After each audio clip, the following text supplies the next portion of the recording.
Hello everyone.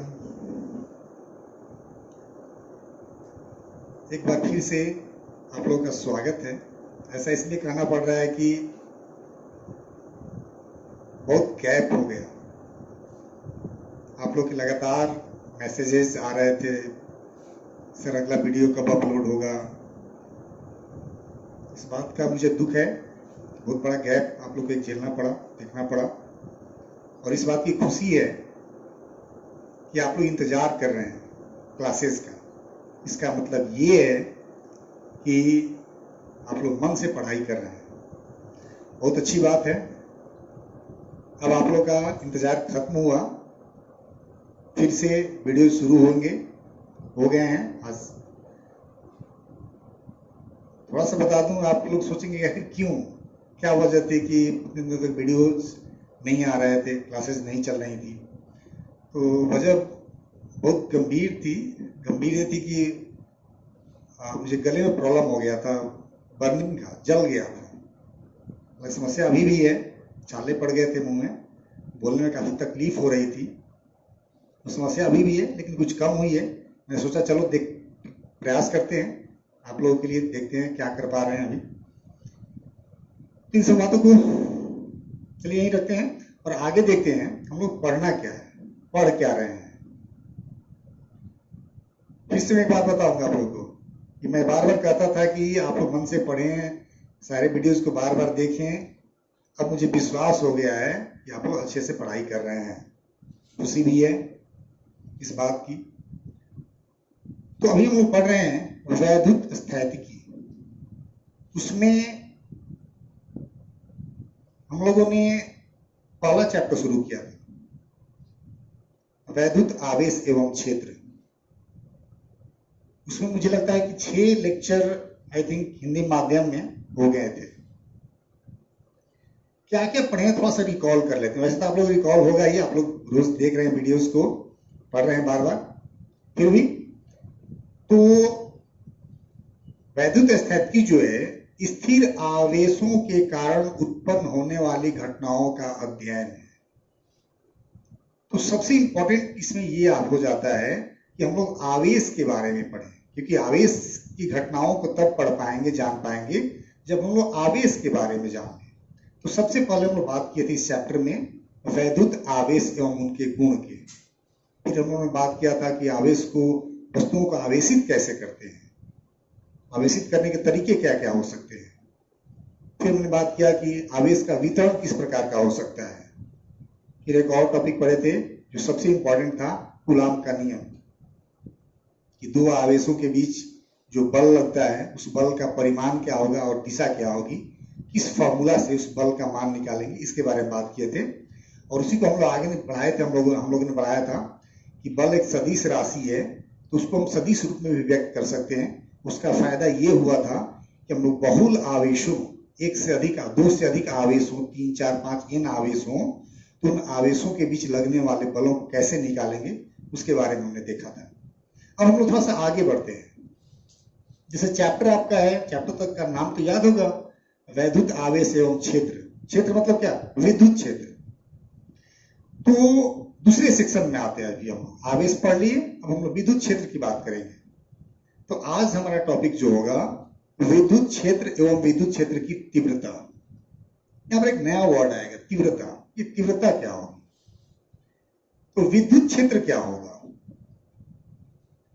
तो क्षेत्र का मतलब तो समझते हैं आप, हर चीज का एक क्षेत्र होता है, हर व्यक्ति का भी एक अपना क्षेत्र होता है, उसमें वो अनजान नहीं होता, सब चीजें जानी पहचानी होती है, उसका प्रभाव ज्यादा होता है। वैसे ही आवेश का भी एक अपना क्षेत्र होगा।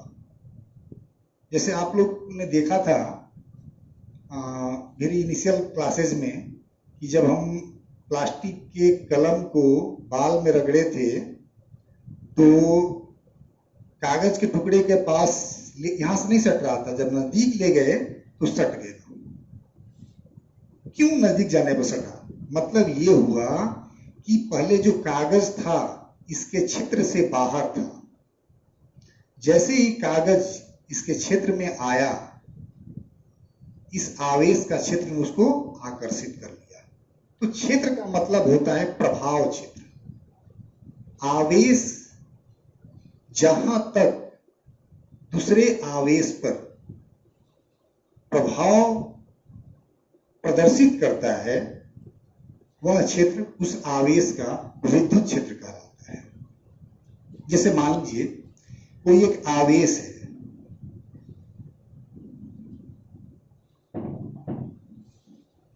ये कोई बिंदु आवेश है Q। अब ये अपने चारों तरफ हवा में है तो कहां पर होगा प्रभाव? यहां भी होगा, यहां सब जगह होगा। मान लो r दूरी पर सभी जगहों पर होगा। तो r दूरी के बहुत सारे अनंत बिंदुओं को मिलाएगा तो क्या बनेगा? अगर बोर्ड पे रहेगा तो वृत्त बनेगा, और हवा में रहेगा तो क्या बनेगा? गोला बनेगा। मान ले तो यह एक क्षेत्र होगा, इस आवेश का यह क्षेत्र कहलाएगा।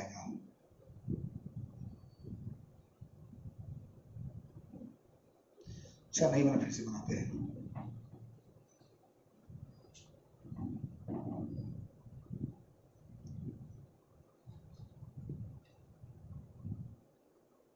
यह कोई आवेश है, आवेश के चारों तरफ का एक क्षेत्र है। इसी क्षेत्र को हम लोग क्या कहते हैं? वैद्युत क्षेत्र या विद्युत क्षेत्र भी कह सकते हैं।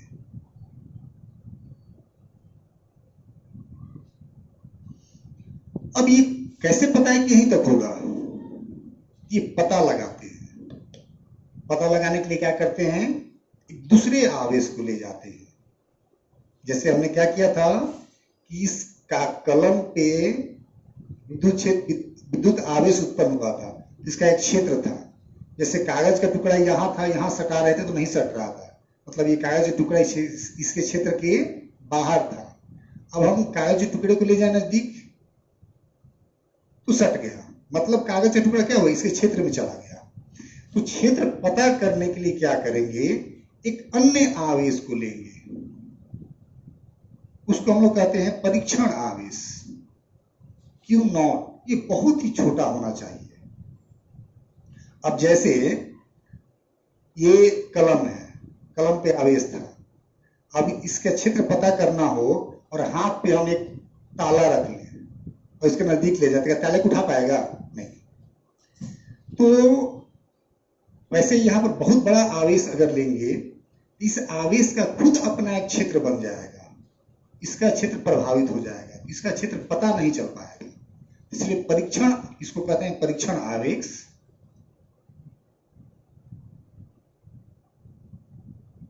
और ये बहुत ही क्या होना चाहिए? छोटा होना चाहिए।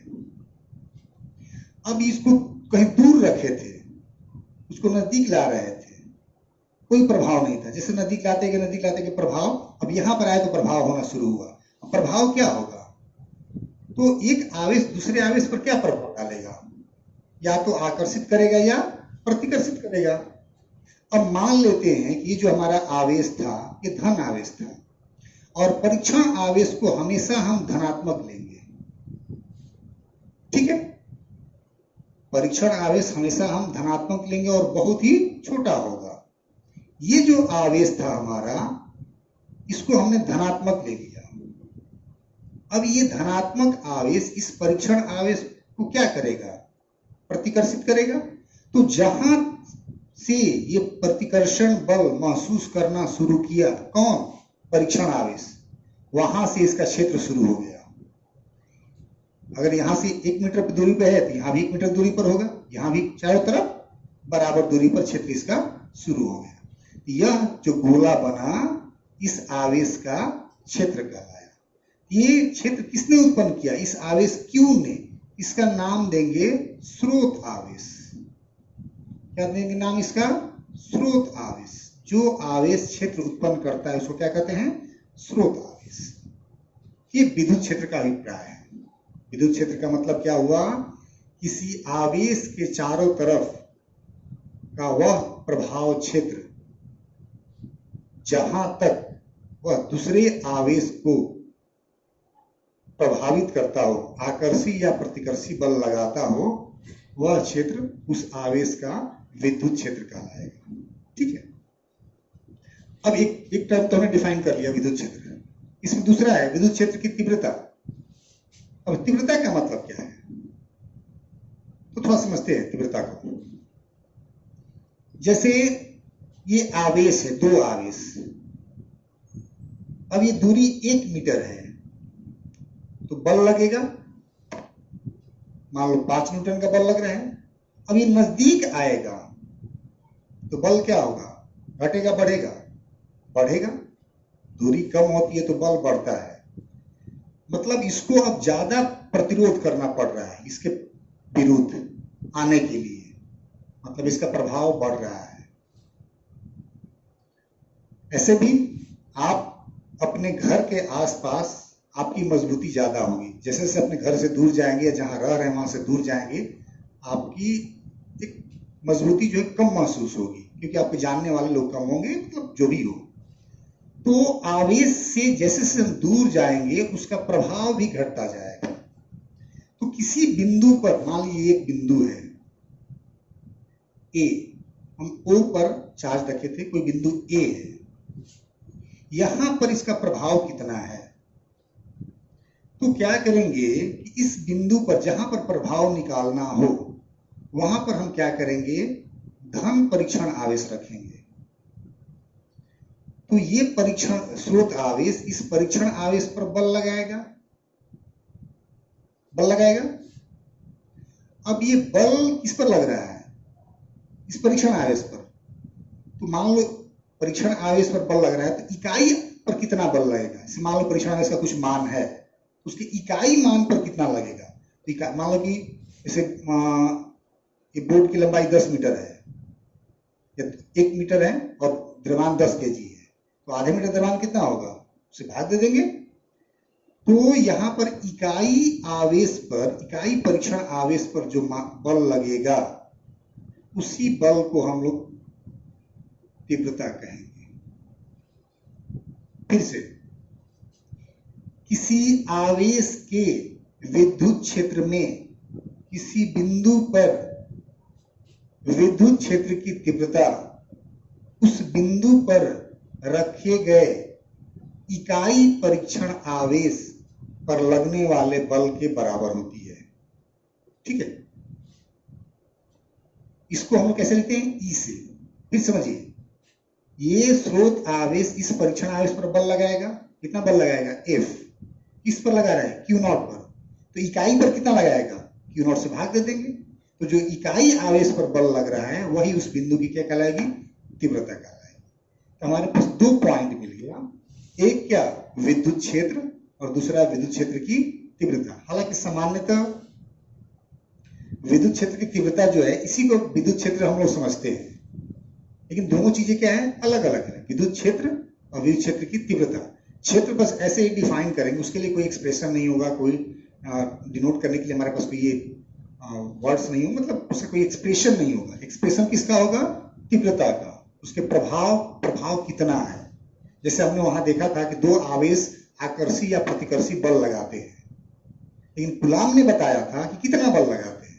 तो वैसे विद्युत क्षेत्र ये बताएगा उसका प्रभाव है, आवेश के चारों तरफ एक प्रभाव है, कितना है, तो कैसे पता चलेगा, तीव्रता से। हम लोग तीव्रता निकालेंगे।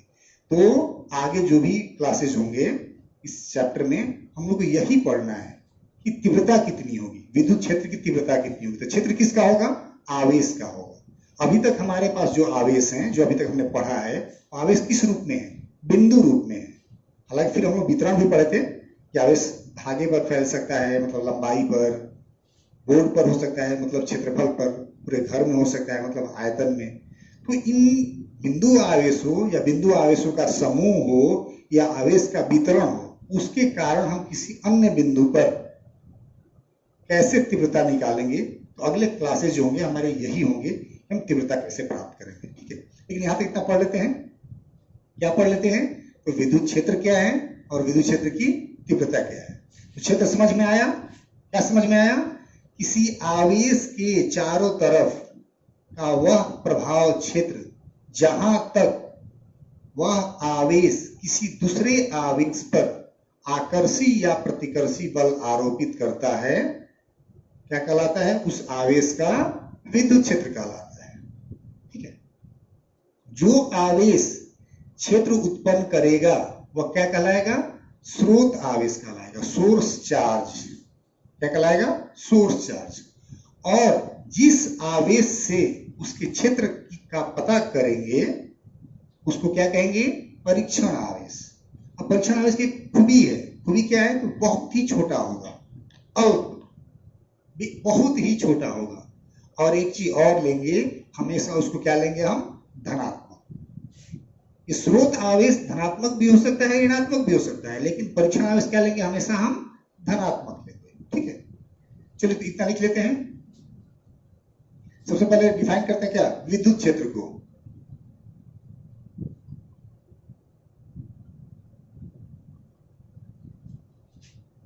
किसी आवेश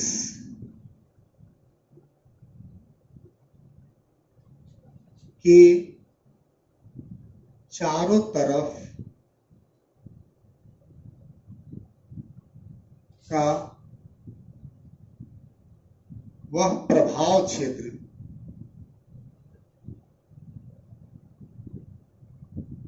जहां तक वह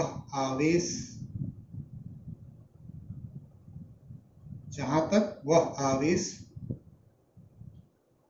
दूसरे आवेश पर आकर्षी या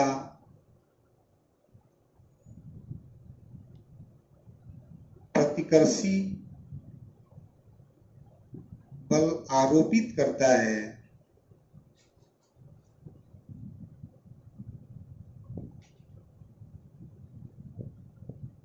उस आवेश का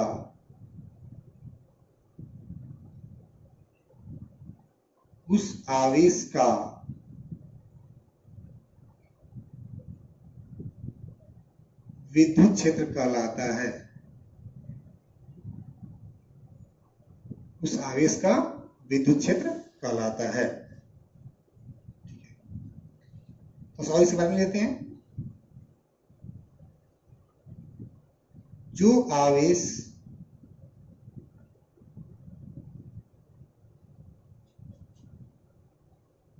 क्षेत्र उत्पन्न करता है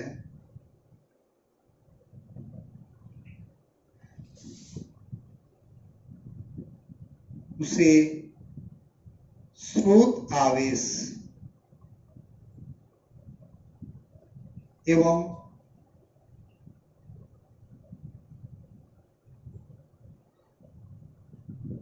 जिसके द्वारा क्षेत्र की लीजिए, इसके द्वारा क्षेत्र जांच किया जाता है,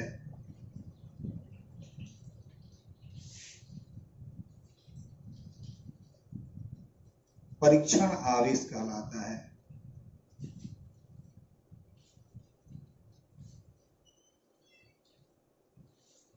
क्या कहलाता है? परीक्षण आवेश। परीक्षण, इसके बारे में और लिख लेते हैं एक लाइन। परीक्षण आवेश अत्यंत छोटा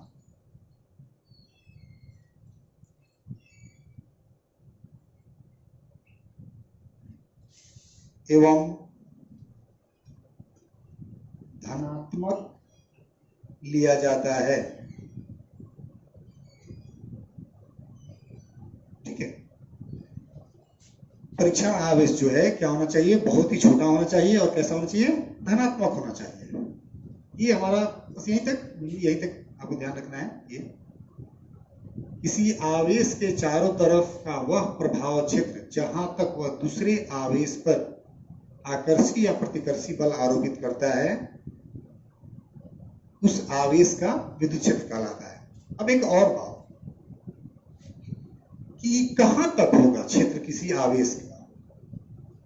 तो जहां तक बल लगेगा। अब बल कहां तक लगेगा? दो आवेश कितनी दूरी पर रखे जाए कि उनके बीच बल लगे? तो बल वाला फॉर्मूला आप लोग को याद होगा, F = K Q1 Q2 by R square. इसको हमने देखा था कि आर बढ़ाएंगे तो दोनों के बीच की दूरी बढ़ेगी तो बल घटेगा। अब आर का मान कितना हो जाए कि बल शून्य हो जाए, एक और तो कभी शून्य होगा नहीं। ये बल शून्य होने का एक ही कंडीशन है कि ये शून्य होगा नहीं, Q1 Q2 शून्य होगा नहीं। अगर हो गया तो उसका कोई मतलब नहीं है। एक आवेश से दूसरा नहीं है तो बल लगेगा ही नहीं लगेगा।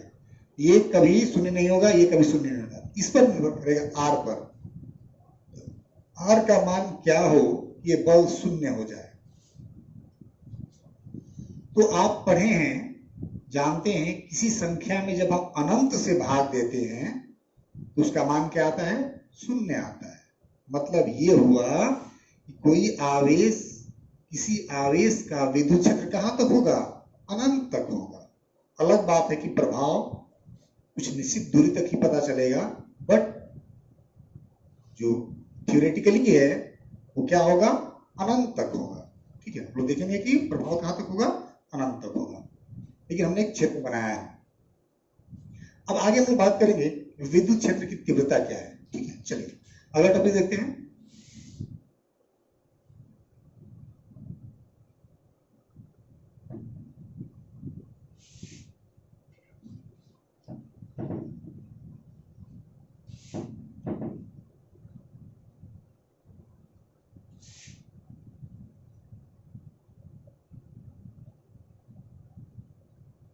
विद्युत क्षेत्र की तीव्रता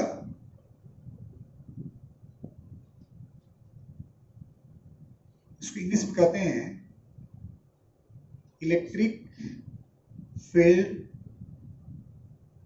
इंटेंसिटी, या एक और इसका नाम होता है स्ट्रेंथ। इलेक्ट्रिक फील्ड इंटेंसिटी या स्ट्रेंथ, ये है क्या?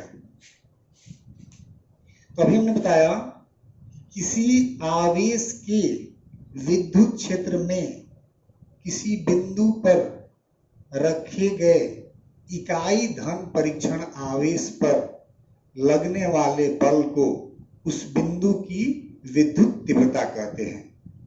विद्युत तीव्रता जब भी होगी कहां होगी? विद्युत क्षेत्र में। विद्युत क्षेत्र के बाहर तीव्रता का कोई मतलब नहीं है। तो हम लोग कैसे डिफाइन करेंगे?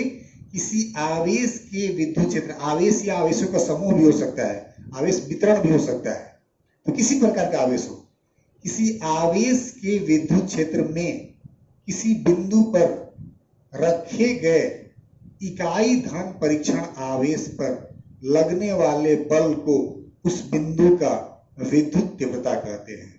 ठीक है, अब बल है, बल से परिभाषित हो रही है बल बटा में आवेश, तो बल एक सदिश राशि थी, भी क्या होगी? सदिश राशि होगी। ठीक है, कैसे डिफाइन करेंगे? किसी आवेश या आवेशों के निकाय, निकाय समझना है, समूह को निकाय कहते हैं, कि विद्युत क्षेत्र में किसी बिंदु पर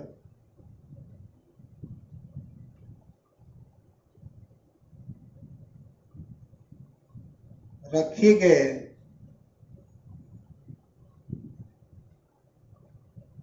इकाई धन परीक्षण आवेश, इकाई धन परीक्षण आवेश पर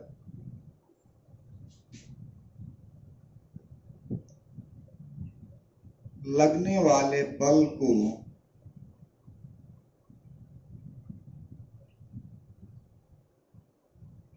उस बिंदु का विद्युत क्षेत्र की तीव्रता कहते हैं।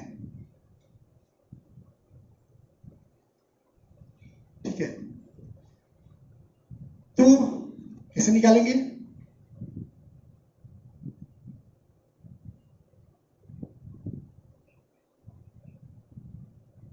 विद्युत मैथमेटिकली कैसे लिखेंगे? विद्युत क्षेत्र की तीव्रता बराबर बल बटा में आवेश, यही हुआ। मतलब ये लिख सकते हैं, विद्युत क्षेत्र की तीव्रता को ई से लिखते हैं। कैसे लिखते हैं? ई से, वेक्टर ई से लिखेंगे, इक्वल टू एफ बटा में क्यू नॉट। क्यू नॉट कैसा होगा? स्रोत परीक्षण आवेश है, धन परीक्षण आवेश होगा, और ये बल जो होता है सदिश होता है। एक चीज और हमने आपको बताया था, ये परीक्षण आवेश बहुत ही छोटा होना चाहिए। बहुत ही छोटा को गणित में लिखने का एक तरीका होता है, तो मैथमेटिक्स में पढ़े होंगे, limit Q naught tends to 0। इसका मतलब ये हुआ कि जो क्यू नॉट है अत्यंत छोटा है, तो 0 की ओर अग्रसर हो रहा है। 0 तो नहीं है, लेकिन 0 से बहुत बड़ा भी नहीं है, 0 की ओर अग्रसर हो रहा है। ठीक है, सिंपली इसको ऐसे लिख सकते हैं, E equal to F by Q. ठीक है, मैग्नीट्यूड निकालना हो, F by Q equal to E. अब यहां से हम लोग देखेंगे कि यह एक सदिश राशि है, इसका मात्रक क्या होगा। ठीक है, समझ में आ गया? हमने क्या बताया, फिर से बता रहे हैं आपको, बहुत इंपॉर्टेंट टॉपिक है, अच्छे से समझिएगा। विद्युत क्षेत्र और तीव्रता दोनों अलग अलग चीजें हैं। जनरली पूछता है कि विद्युत क्षेत्र की तीव्रता को परिभाषित करें, उसका ऐसा ही मात्रक लिखिए। 2 नंबर में सवाल आता है, विद्युत क्षेत्र की तीव्रता की परिभाषा लिख देंगे, ये फॉर्मूला लिख देंगे, फॉर्मूला जरूर लिखेंगे मैथमेटिकल बुक में, और इसका मात्रक लिखेंगे। तो मात्रक तो समझ में आ जाएगा यहां से भी, बल बटा में आवेश। बल का मात्रक क्या पढ़े हैं? न्यूटन, और आवेश का मात्रक कूलम। न्यूटन कूलम इनवर्स एक मात्रक हो गया। तो हम लिखेंगे यहां पर विद्युत क्षेत्र की तीव्रता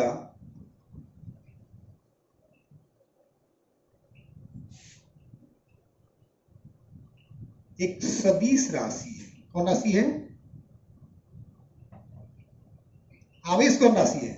सदिश सदिश सदिश राशि है।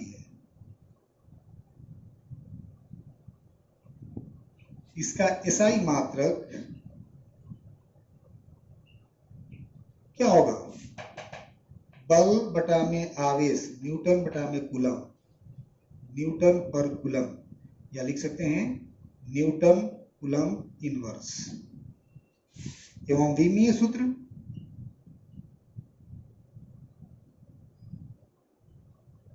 एग्जाम अक्सर पूछता है, विमीय सूत्र अब यहां निकाल लेंगे। बल के लिए क्या होता है? mlt इनवर्स 2, जानते हैं।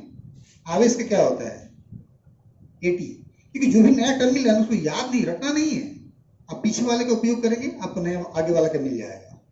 ठीक है, m एक ही है, l भी एक ही है, t ऊपर जाएगा, -2 है, ऊपर जाएगा तो -3 हो जाएगा, और a भी ऊपर जाएगा तो -1। क्या हो गया? ml t inverse a inverse, sorry ml t inverse 3 a inverse. कुछ किताबों में, जो पुरानी किताबें हैं, वहां पर I यूज किया गया है। आवेश के लिए AT हम यूज करते हैं ना, IT यूज किया गया है। तो पहले था, आज नहीं होता है, कभी कभी एग्जाम में आ जाता है, एक जगह पर I यूज करेगा, ml t inverse 3 I inverse. तो गलत नहीं है, पहले यूज होता था, आज हम लोग एम्पियर के लिए A लिखते हैं, I नहीं लिखते। ठीक है, तो विमीय सूत्र क्या हो गया आपका? ml t inverse 3 A inverse. इतना आप याद रखेंगे किसके लिए? चुंबक विद्युत क्षेत्र की तीव्रता के बारे में।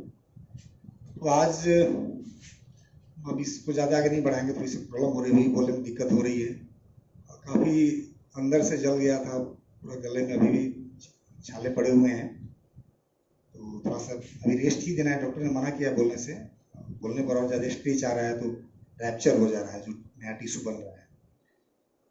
तो आज इतना रहने देते हैं, अगले क्लास में हम लोग बात करेंगे तीव्रता कैसे निकालेंगे। अभी हमने क्या पढ़ा? विद्युत क्षेत्र क्या है और विद्युत क्षेत्र की तीव्रता क्या है। अब कोई आवेश है या आवेश का वितरण है, उसकी तीव्रता कितनी होगी जैसे हमने पढ़ा था आवेशों के गुण में कि दो आवेश आपस में बल लगाएंगे, या तो आकर्षी या प्रतिकर्षी। उसी चीज को कूलम ने फॉर्मूला के रूप में बता दिया, इस फॉर्मूला से उसका बल निकालेंगे। तो आज हमने वही पढ़ा क्या, कि कोई भी आवेश होगा तो उसका एक क्षेत्र होगा, और उस क्षेत्र में अलग अलग बिंदुओं की तीव्रता अलग अलग होगी। अब किस बिंदु पर कितनी होगी उसको निकालने के लिए, पता करने के लिए हमारे पास एक फॉर्मूला होगा। उस फॉर्मूला को हम लोग रिड्यूस करेंगे अगले क्लास में। आज इतना रखते हैं। Thank you.